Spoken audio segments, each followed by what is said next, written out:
Alerte coronavirus. Attention, attention, le coronavirus se transmet très facilement et fait des ravages. Pour l'éviter, le port du masque de protection est obligatoire en tout lieu. Dans l'administration publique ou privée, dans les réunions, les rencontres, dans les marchés, les magasins, les boutiques et lors des déplacements, le port du masque est obligatoire. Même dans les lieux privés, dès lors que l'on n'est pas seul, le masque doit être le fidèle compagnon. Mais attention, le port de masque de protection ne dispense nullement d'appliquer les autres mesures de prévention, notamment le lavage des mains à l'eau et au savon et l'observance de la distance de sécurité sanitaire d'au moins 1 mètre entre personnes. Enfin, s'abstenir de porter des gants en vue du lavage régulier des mains à l'eau et au savon ou de l'application de gel hydroalcoolique. Pour tout savoir sur l'épidémie du coronavirus au Bénin, rendez-vous sur le site web www.gouv.bj/coronavirus. Ceci est un message du gouvernement de la République du Bénin. Mesdames, Messieurs, bonsoir. Merci de votre fidélité. Voici le sommaire de ce 20h. 60 ans d'indépendance du Bénin, Patrice Talon a sacrifié tôt ce matin à la tradition du dépôt de gerbes. Les détails dans cette édition.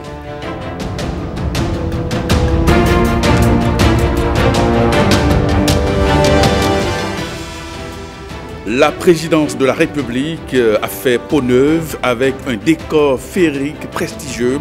Les images dans cette édition.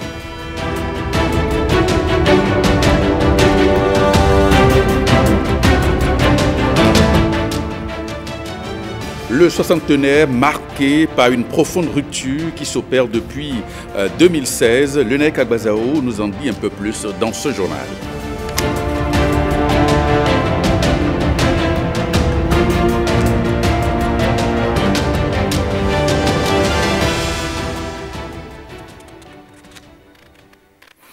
Merci de nous rejoindre pour cette édition du 20h, célébration des 60 ans d'indépendance du Bénin en pleine pandémie du coronavirus. Le président de la République, Patrice Talon, a tout de même tenu à honorer les martyrs béninois. Il s'est rendu ce matin sur le site du monument aux morts, à Flakodji. Herman Rodrigue-Amégan. Il est là, pile à l'heure. 9h50 comme annoncé, le président Patrice Talon arrive à Flakodji.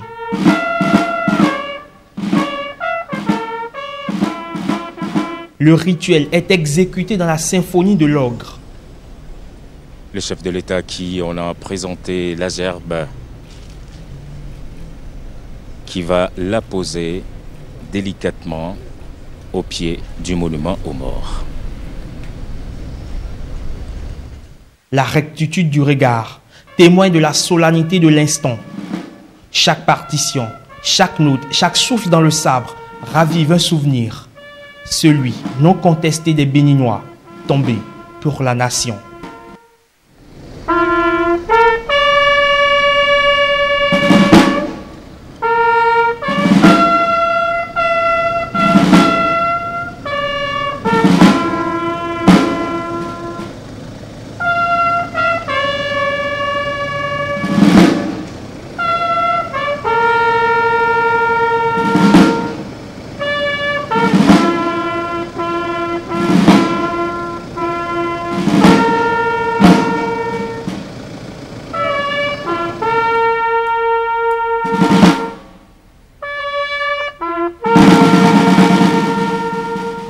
La flamme de l'espoir vient comme apporter une clarté dans les cœurs des Béninois, unis par le drapeau tricolore et mis à l'épreuve par la pandémie du coronavirus. Un agent pathogène qui n'aura pas empêché la tenue d'un rituel devenu sacro-saint au fil des décennies, 6 à présent. Là est peut-être le salut. Et donc voilà qui est fait pour les 60 ans de son indépendance. Le Bénin se souvient de ses enfants morts pour la patrie. Et en lieu place du traditionnel défilé militaire, c'est une cérémonie de prise d'armes qui a tenu lieu de célébration officielle au palais de la Marina ce matin. Une cérémonie sur fond de responsabilité dans un contexte de crise sanitaire. Nikanokovi, Bénédicte Kosso. Vue du ciel, la Marina rénovée à fière allure. Mais la vraie beauté de cette cérémonie est ailleurs. Elle réside dans l'exactitude d'un maître d'orchestre nommé Patrice Talon et dans la simplicité d'une prise d'âme à la précision toute spartiate. 10 heures pétantes, début des opérations. Le président de la République arpente le tapis rouge et passe en revue ses troupes. 5 pelotons représentatifs des différentes entités des forces armées béninoises. La Direction générale de la police républicaine, l'armée de l'air, la marine nationale, l'armée de terre et le nouveau-né, la garde nationale. La première compagnie de musique de la police républicaine sait battre à la mesure de cet instant de solennité. Elle reconnaît dans le président de la République le chef suprême des armées rien qu'à sa démarche altière et lui fait bon accueil. À Rovido noué, clament à l'unisson les cuivres, les claviers et les percussions.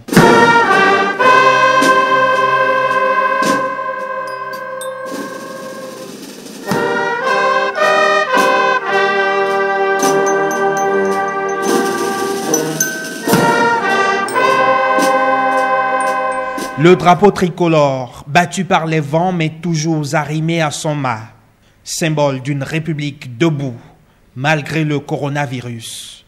Debout aussi comme son président, souverain dans sa gestion de la crise sanitaire, digne face aux couleurs de la nation. –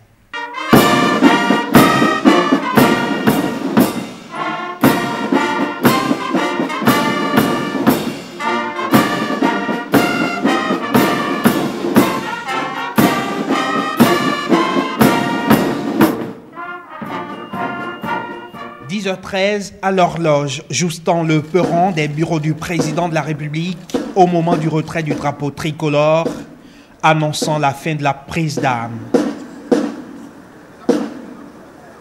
Une fin de cérémonie avant laquelle le président s'est formalisé de quelques civilités avec les présidents des institutions de la République et les membres de son gouvernement. Un quart d'heure en tout empreint de grande solennité pour un État aujourd'hui sexagénaire. Un quart d'heure en toute responsabilité, un quart d'heure pour l'éternité.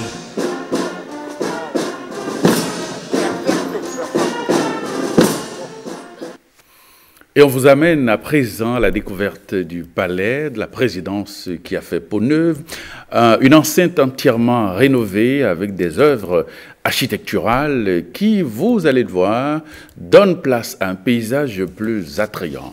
Regardez.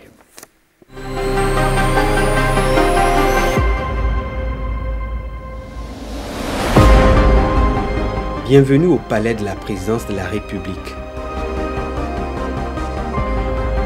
Le décor est pittoresque, le paysage idyllique avec beaucoup de fleurs et d'arbres. Des fleurs de tous horizons ornent les murs et les allées. Du granit béninois rehausse la beauté du paysage.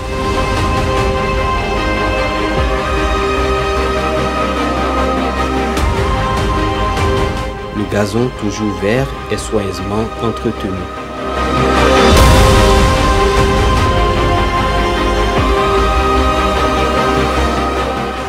Ce bâtiment qui représente le cœur du pouvoir exécutif est entièrement rénové.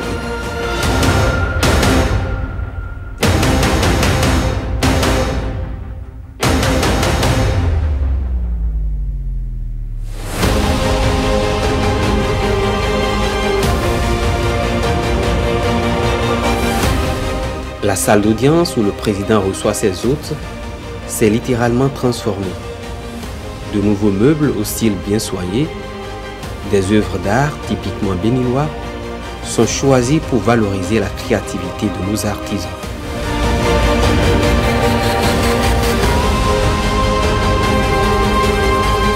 Le poste de commandement de la garde républicaine a fait peau neuve.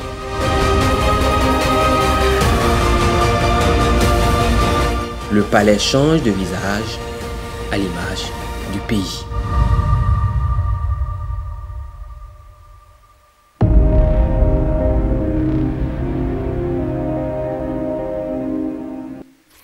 Et parlant toujours de la cérémonie de prise d'armes au palais de la présidence, elle a marqué la première sortie de la garde nationale. Il s'agit, vous le savez, de la nouvelle force des forces armées béninoises, une 4e force d'unité d'élite qui a vocation à fédérer les autres entités de l'armée béninoise. D'autres explications avec le ministre de la Défense nationale. Le nouveau statut des forces armées béninoises a consacré la naissance d'une 4e force, la garde nationale. La garde nationale en elle-même est constituée des forces d'élite et de toutes les composantes des forces armées. Vous avez la composante terre, vous avez la composante air, vous avez la composante marine nationale. C'est les meilleurs qui sont sélectionnés pour animer cette dernière composante. Je crois que ce sera la composante d'élite, la troupe d'élite et le fer de lance de notre armée. Et donc le 1er août, en toute sobriété, impression des participants ce matin. Je suis bien heureux que les manifestations puissent dérouler dans le respect strict des mesures barrières prescrites par le gouvernement. Et ce symbole est assez fort parce qu'il rappelle à l'ensemble du peuple béninois que nous sommes toujours au cœur de la pandémie, que ce n'est pas encore terminé. Parce que 60 ans dans l'existence d'un pays quand même, c'est assez important. Et on aurait voulu le célébrer avec faste. Mais les circonstances actuelles nous imposent de fêter cela avec sobriété, de manière fort simple, en respectant strictement les mesures barrières prescrites par le gouvernement. Et ça permet d'appeler l'ensemble du peuple béninois encore à respecter strictement ces prescriptions. C'est parce que c'est à ce prix seulement qu'on pourra venir à bout de cette pandémie. Le dispositif sanitaire était impératif. C'est d'ailleurs celui qui a commandé que la cérémonie se déroule dans la sobriété. Néanmoins, avec une certaine solennité que vous avez pu constater vous aussi, avec beaucoup d'émotion, et il se lit sur le visage du président de la République une certaine satisfaction d'être à la tête de notre pays et de célébrer en communion avec les membres du gouvernement, les présidents des institutions, le 60e anniversaire de l'accession de notre pays à la souveraineté internationale. Qu'est-ce que nous devons espérer pour demain, puisque il ne s'est pas agi tout simplement de commémorer un événement, mais il s'agit d'avoir une réflexion profonde sur ce que nous avons pu faire pendant ces 60 dernières années. Nous admettrons incontestablement que ces dernières années, notre pays a connu un bond prodigieux, a consenti beaucoup d'efforts, mais se trouve en train de cueillir les fruits d'une certaine abnégation, et il est à espérer que cette dynamique se poursuive et que nous restions accrochés au travail et aux ambitions qui font que notre pays pourra devenir le grand pays qu'il mérite d'être. Une célébration assez spéciale et qui montre véritablement que lorsque nous regardons parmi nous, nous avons toute l'énergie à travers le signal donné par le chef de l'État. Tout a été parfait, ça a été exceptionnel. Et nous vivons cela avec beaucoup d'émotion et beaucoup d'engagement. Et il nous reste véritablement à nous donner au travail et à prendre conscience des enjeux et à travailler avec efficacité et efficience. Tout ceci m'inspire beaucoup de fierté. Fierté, fierté, fierté. La fierté d'être béninois, la fierté d'appartenir à un gouvernement avec un président qui fait les choses aussi bien. Nous savons tous que le monde vit une crise sanitaire qui nous oblige, malgré la volonté de partager ce moment avec tous nos concitoyens, qui nous oblige à respecter quelques règles. Et donc je veux espérer que grâce à vous, les Béninois ont communié avec nous pendant ce moment qui était très solennel. Vous voyez que la cérémonie a été solennelle, sobre, mais très très belle. Et vraiment, je veux dire merci à tout le monde et saisir l'occasion pour dire bonne fête à tous les Béninois des 77 communes et de la diaspora. Soyons fiers de notre pays et continuons à travailler pour le rendre encore plus beau. C'est ça le Bénin révélé et continuons le combat. Le sentiment que j'éprouve aujourd'hui, c'est un sentiment de fierté, bien sûr, et un sentiment aussi d'espérance. Parce que vu la réaction, vu les étapes de gestion de la crise actuelle, cela nous laisse de l'espérance qu'en nous mettant tous résolument au travail, nous mettrons définitivement notre pays sur les rails de l'émergence. Nous avons décidé, le gouvernement a décidé de célébrer ces 60 ans dans la sobriété et la simplicité. Il n'empêche que la fête a été, la cérémonie à laquelle nous venons d'assister a été très belle. je dois dire qu'il en a été ainsi tout simplement parce que la joie reste au cœur. La joie reste au cœur et la détermination de mieux faire par rapport à avant. Vous avez écouté le discours du président de la République qui a fait le bilan sur les 60 années passées et la volonté acharnée, j'allais dire, tournée vers l'avenir. C'est-à-dire que c'est un nouveau cap que nous prenons. Nous tirons leçon des 60 années passées, faites d'errements, faites également de petits pas. Et nous voudrons maintenant accélérer le pas, aller plus en avant et faire du Bénin un pays qui est celui dont ont rêvé les pères de l'indépendance. Faire du Bénin un pays qui prend un essor véritable à partir de maintenant et pour longtemps. Le 100e anniversaire aujourd'hui, tel que cela s'est déroulé, permettez-moi de le dire, c'est à la l'actif du chef de l'État. Parce que tout se fait dans les détails, précision. Et c'est une grande fête. Et pourquoi c'est comme ça? Parce que la pandémie qui sévit aujourd'hui notre pays ne permet pas à ce qu'on se défoule. J'ai espoir que c'est comme ça, c'est un cycle. Et cette fois-ci, nous l'acceptons ainsi et ça nous permettra de savoir demain la conduite à tenir. Il fallait mettre en place ce dispositif sécuritaire et sanitaire. Il fallait aussi que symboliquement, nous célébrions cette façon de fêter les 60 ans d'anniversaire. Je souhaite que les choses s'améliorent et que, au niveau de la santé, chacun de nous puisse se protéger, protéger les siens et que la nation soit protégée également. Merci beaucoup. Au dépôt des gerbes, prise d'âme en présence du chef de l'État, visite guidée du palais de la Marina. Alors comment les Béninois ont-ils vécu cette célébration sobre du 1er août? Quelques citoyens apprécient ici l'organisation de l'événement au micro de Lénaï Kagbazavo.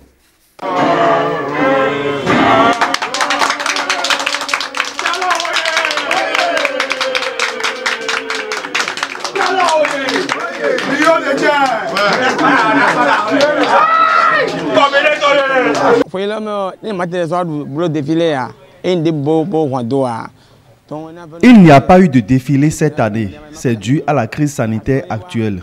Et le président a bien fait de prendre cette décision.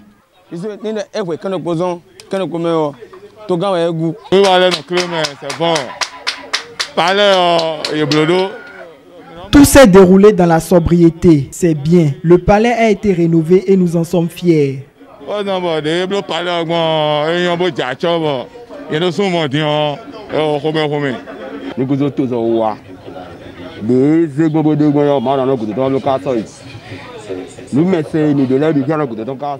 C'est un très bon président. Que Dieu et les mânes de nos ancêtres veillent sur lui.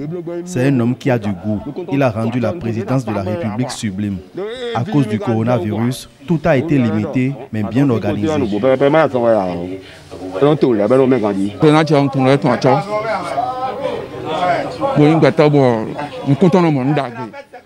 C'est un homme qui a du goût. Il aime le beau. Il fait tout avec art. Il a relooké le palais.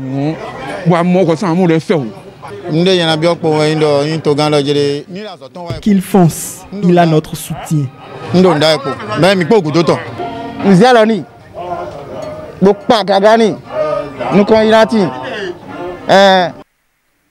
On propose ensuite d'autres réactions recueillies par Jérôme Mumbo au thème donc de cette célébration sobre.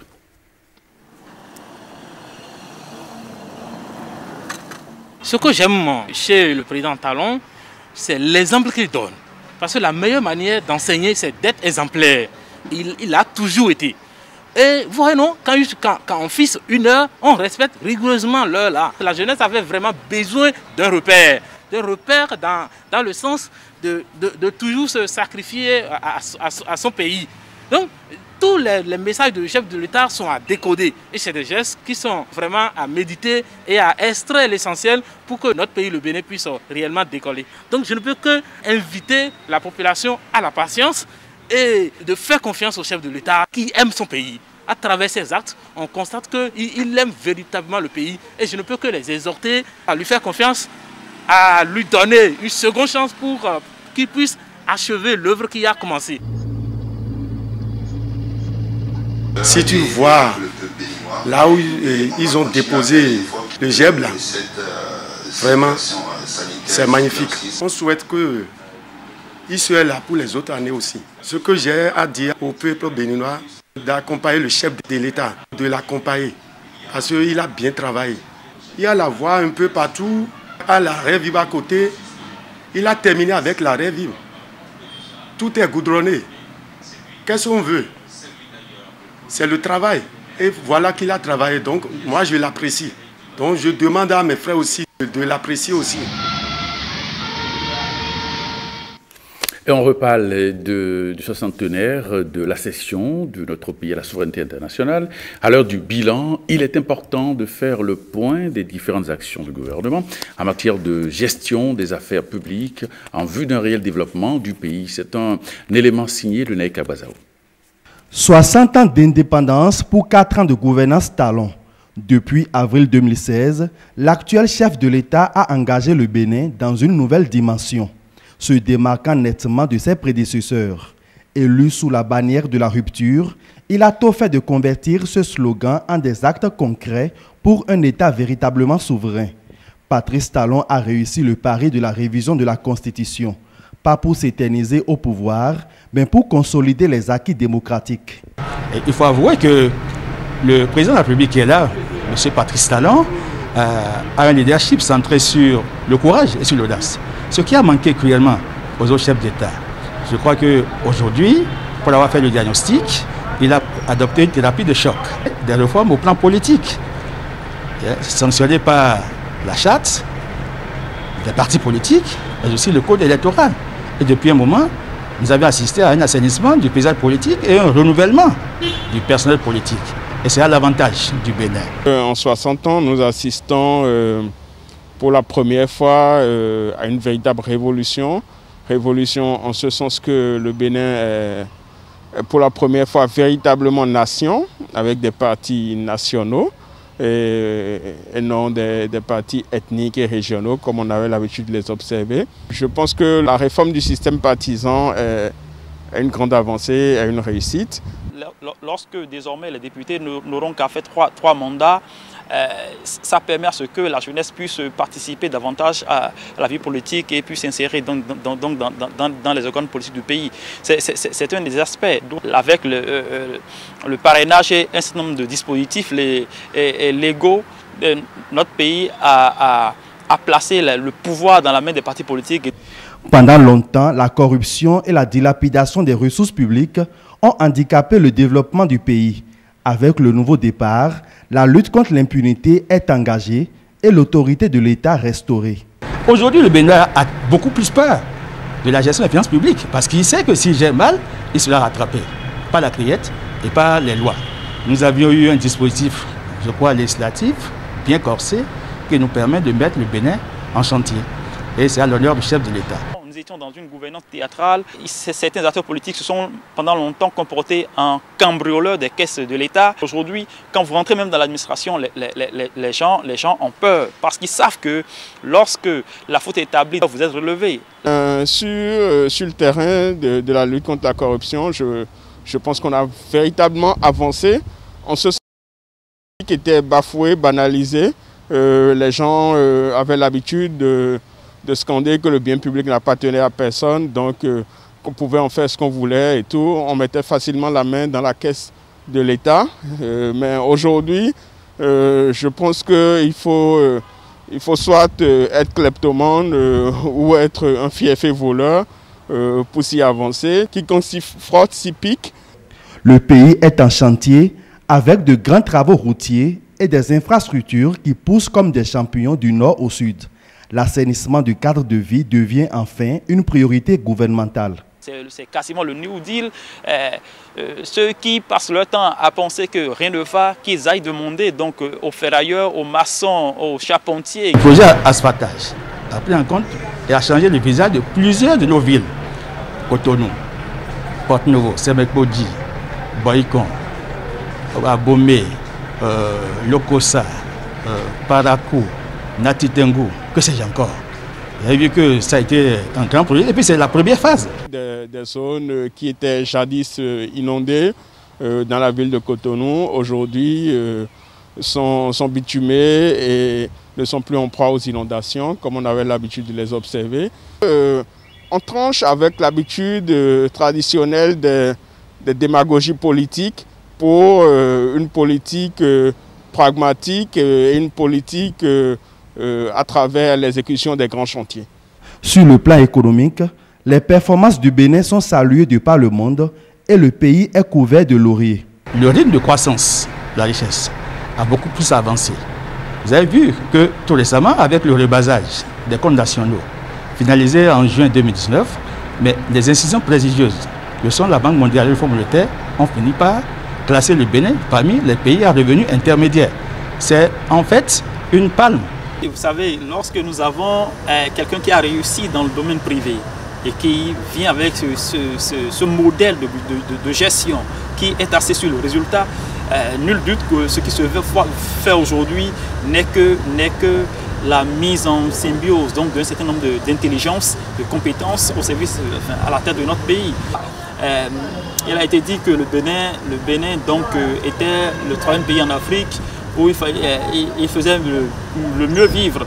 Donc, vous voyez, ça se construit. Aujourd'hui, pour créer une entreprise, 24 heures suffisent. Tous les efforts, toutes les réformes qui sont menées aujourd'hui concourent à élever le Bénin donc, vers des perspectives heureuses. Et ce n'est pas étonnant que aujourd'hui, nous soyons salués de par le monde. Pendant longtemps, nous n'avons pas travaillé à élever ce pays-là dans la grandeur, dans la réussite, dans le succès. Et en 2016, une nouvelle équipe a pris le pouvoir et a imprimé désormais une nouvelle marque. En 4 ans, on a fait un bond de 25 ans et on gagnerait tout à ne pas changer l'équipe qui gagne, à renouveler le mandat afin qu'on puisse rattraper 50 années en 10 années. Le Bénin fait aujourd'hui sa marche vers l'autonomie énergétique avec la mise en service de la centrale de Maria Gleta 2. L'eau potable coule à flot des robinets. L'administration se digitalise et des réformes sont en cours dans tous les secteurs. Le pays se construit pour des lendemains enchanteurs. Alerte coronavirus. Attention, attention, le coronavirus se transmet très facilement et fait des ravages. Pour l'éviter, le port du masque de protection est obligatoire en tout lieu. Dans l'administration publique ou privée, dans les réunions, les rencontres, dans les marchés, les magasins, les boutiques et lors des déplacements, le port du masque est obligatoire. Même dans les lieux privés, dès lors que l'on n'est pas seul, le masque doit être le fidèle compagnon. Mais attention, le port de masque de protection ne dispense nullement d'appliquer les autres mesures de prévention, notamment le lavage des mains à l'eau et au savon et l'observance de la distance de sécurité sanitaire d'au moins 1 mètre entre personnes. Enfin, s'abstenir de porter des gants en vue du lavage régulier des mains à l'eau et au savon ou de l'application de gel hydroalcoolique. Pour tout savoir sur l'épidémie du coronavirus au Bénin, rendez-vous sur le site web www.gouv.bj/coronavirus. Ceci est un message du gouvernement de la République du Bénin. Eh bien, ce journal se referme. Merci de votre attention. Je rappelle que dans un instant, vous suivrez une émission spéciale bilan des 60 ans d'indépendance du Bénin. Et à 23h30, Rachida Bio Maman pour le JT Soir. Merci et bonne fête à toutes et à tous.